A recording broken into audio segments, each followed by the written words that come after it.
कहते हैं कि जाती रही भावना जैसी, प्रभु मूरत तिन देखी तैसी।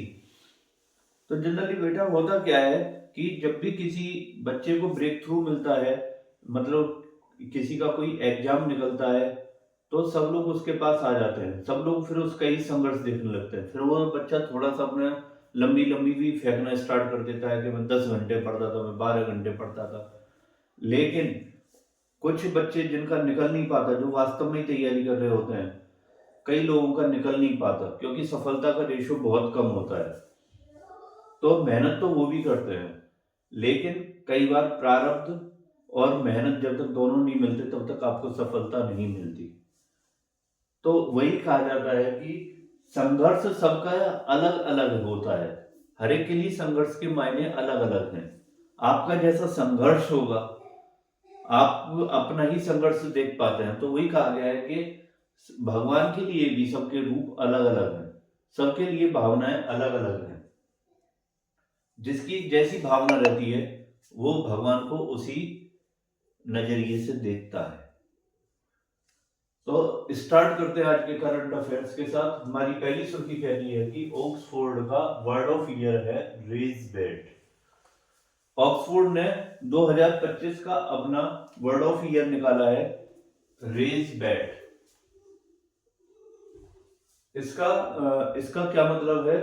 इसका मतलब है कि ऑनलाइन सामग्री जिसे देखकर आपके अंदर गुस्सा गुस्सा गुस्से की भावना आ जाए, उसे बोलते हैं रेज बेट। और वर्ड ऑफ ईयर से दो क्वेश्चन और याद आते हैं। एक तो कोलिन डिक्शनरी ने कौन सा वर्ड ऑफ ईयर निकाला है? 6-7। और कैम्ब्रिज ने कौन सा निकाला है? पैरासोशियल। ये आपको याद रखना है। अब चलते हैं अपने अगली सुर्खी की तरफ। हमारी अगली सुर्खी कह रही है कि पीएनबी की ब्रांड एम्बेसडर बनी है हरमनप्रीत कौर। अब देखते हैं पीएनबी। सबसे पहले यहां वर्ड पकड़ते हैं पीएनबी। पीएनबी क्या चीज है? पीएनबी है आपका पंजाब नेशनल बैंक। तो इसकी स्थापना कब होती है? इसकी स्थापना होती है आपकी 1895 में। इसके संस्थापकों में लाला लाजपत राय भी एक थे। और इसका राष्ट्रीयकरण कब होता है? 1969 में। तकरीबन 1969 में 14 बैंकों का नेशनलाइजेशन हुआ था, उसमें पीएनबी भी एक थी। ठीक है। अब इसकी ब्रांड एम्बेसडर कौन बनी है? हरमनप्रीत कौर। और तो और ये पीएनबी की पहली first female brand ambassador Harmanpreet Kaur. और आपको पता ही होगा, अभी इंडिया ने जो T20 का वर्ल्ड कप जीता महिला क्रिकेट टीम ने, उसकी कप्तान कौन है? ये हरमनप्रीत कौर ही है, इंडियन क्रिकेट टीम की कैप्टन।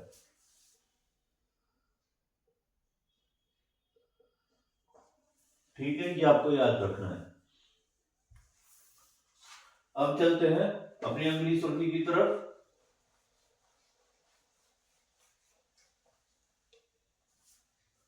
ये कह रहा है कि सुकफा दिवस 2 दिसंबर को मनाया गया है। सुकफा दिवस को हम असम दिवस के तौर पे भी जानते हैं। असम दिवस।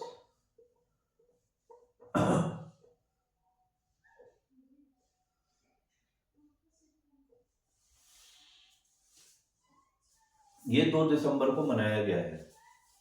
और ये किस लिए मनाया जाता है सुकफा? एक राजा थे चाओलिंग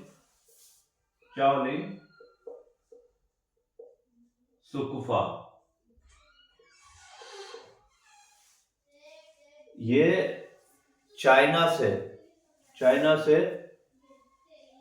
से इंडिया में आए थे, असम में। और इन्होंने वहां आके अहोम साम्राज्य की नींव रखी थी।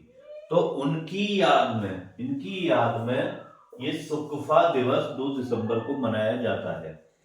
अहोम साम्राज्य की इन्होंने नींव रखी थी अहोम साम्राज्य की, नींव रखी थी 1228 ईस्वी में। तो इन्हीं की याद में ये सुकफा दिवस 2 दिसंबर को मनाया जाता है। और मैंने पहले ही बताया था आपको, ये डे वाले क्वेश्चन आपको हमेशा याद रखने चाहिए डे। और इसके याद करने का एक तरीका है कि आप वीक के एंड में इन्हें बस एक बार मेस्मराइज कर लें, एक बार बस देख लें। वेरी इंपॉर्टेंट क्वेश्चन है ये डे वाले क्वेश्चन। तो एक आधा क्वेश्चन तो आपको किसी भी एग्जाम में आप बैठ जाए फंस जाता है।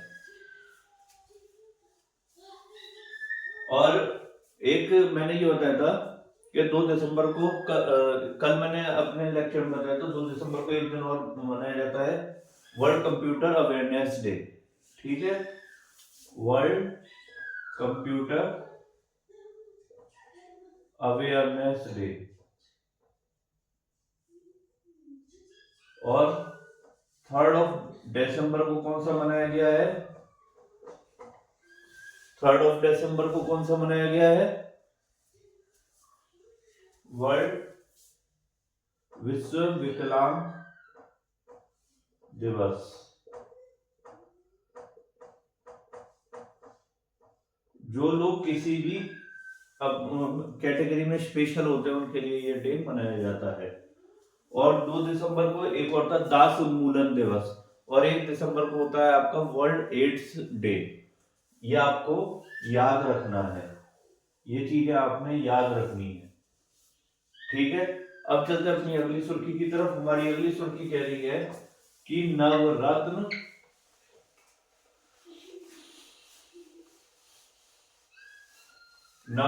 स्टेटस मिला है, नवरत्न स्टेटस मिला है नुमानीगढ़ रिफाइनरी को। तो सबसे पहले हम ये चीज पकड़ते हैं कि नवरत्न स्टेटस क्या चीज है। नवरत्न स्टेटस क्या चीज है? ये सार्वजनिक क्षेत्र की वो कंपनियां होती हैं जिन्हें सरकार की ओर से वित्तीय परिचालन की अनुमति दी जाती है। सार्वजनिक क्षेत्र की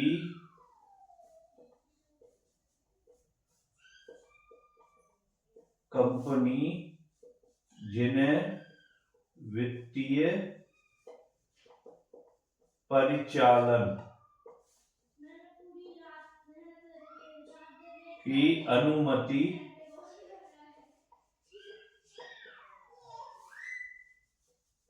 दी जाती है। ठीक है, और नवरत्न वाली जो कंपनी होती हैं उनकी जो वित्तीय परिचालन, उन्हें 1000 करोड़ निवेश की इन्हें सुविधा दी गई है। ये अपने अनुसार किसी भी प्रोजेक्ट में 1000 करोड़ का इन्वेस्ट कर सकती हैं। और ये अब वर्तमान में दी गई है ये नुमानीगढ़ रिफाइनरी को। अब नवरत्न में हमने ये नवरत्न में नुमानीगढ़ रिफाइनरी को मिला के कितनी कंपनी हो गई है? 27। और एक होती है महारत्न, एक होती है नवरत्न, एक होती है महारत्न। महारत्न में सेम उसकी भी डेफिनेशन यही होती है, लेकिन महारत्न में कितनी कंपनी होती है? महारत्न में होती है फिलहाल है 16 कंपनियां हैं। और नुमानीगढ़, अब यहाँ वर्ड पकड़ते हैं नुमानीगढ़ रिफाइनरी कहां पर है? नुमानीगढ़ रिफाइनरी आपकी असम में। ठीक है, आपको ये याद रखना है। अब चलते अपनी अगली सुर्खी की तरफ। हमारी अगली सुर्खी कह रही है कि दार्जिलिंग मैडरिन को जीआई टैग मिला है। यहां हम ये वर्ड पकड़ते हैं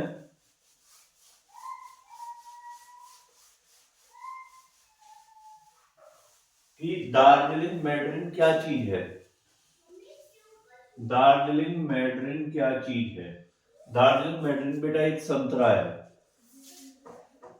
ऑरेंज का एक टाइप है ये। और नागपुर के संतरों से भी ये मीठा माना जाता है। इसको जियोग्राफिकल इंडिकेटर टैग दिया गया है।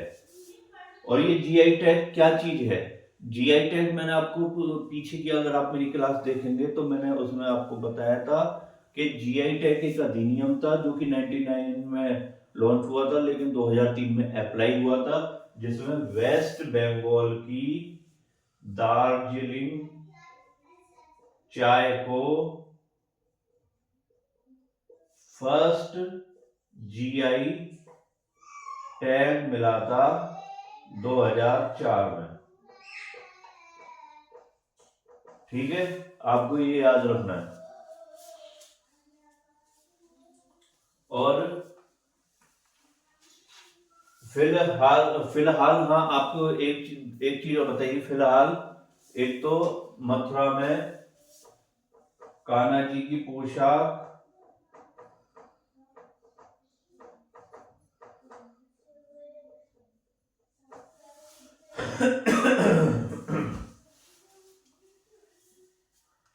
कान्हा की पोशाक को भी अभी जीआई टैग मिला है।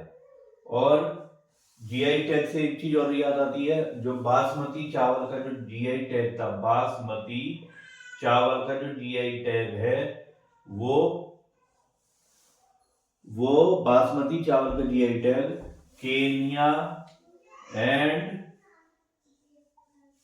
केनिया और आपका न्यूजीलैंड ने इसे मानने से मना कर दिया है, अपनी सरकारों का प्रावधान देते हुए। ये भी मैंने आपको पिछली क्लास में बताया था, ये आपको याद रखना है।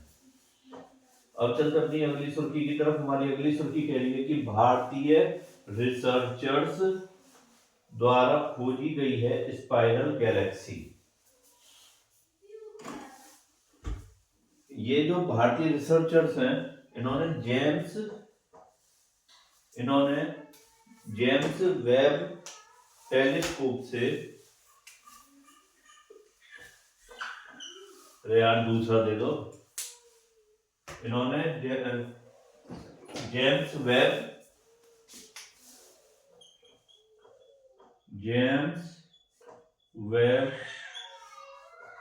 टेलीस्कोप से एक गैलेक्सी खोजी है। ये स्पाइरल गैलेक्सी है और ये कितनी है, 12 अरब प्रकाश वर्ष दूर है। 12 अरब प्रकाश वर्ष दूर है। इसका नाम क्या है बेटा?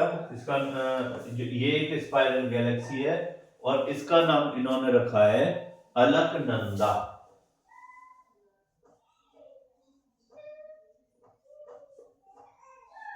अलकनंदा